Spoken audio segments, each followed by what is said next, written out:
Pace is all about feel when you leave the starting gate, and obviously it's going to change by the class of horse you have in, where the pace is going to be much quicker for the invitationals as it is to maybe a maiden trot or something like that. But it's still all about feel and how your horse feels.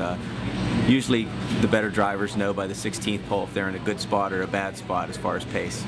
I would say generally your horse tells you. A lot of times if it's a slow pace, the horse will be you know, running up or aggressive on the horse in front of him, or if you're setting the slow pace, your horse, you'll have a lot of, you'll be pulling really hard on the lines.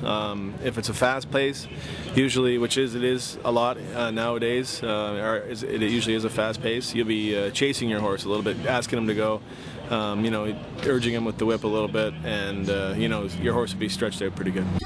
You can usually tell when you're sitting in there. I mean, and plus there's certain guys sometimes that'll tend to go a little bit slower than others. You know, but if they're going on a steady pace, you can feel what's going on. Usually, most of the guys tend to keep a good pace, and the judges try to keep it that way. But there are times when you can tell that you're going extremely fast, you know, or a lot slower than usual. So just kind of something you have to feel out.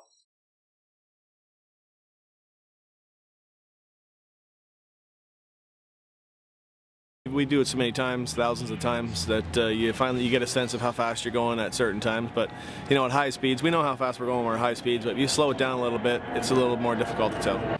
Oh yeah, when you've done it that many times, you know, you just about to the 1/5 of a second get to where you need to be, and you know when you're in trouble, and you also know when you're in a good spot with pace. Yes, yeah. I mean, if you drive enough races, you know, everybody kind of has a pretty good idea of how fast they're going.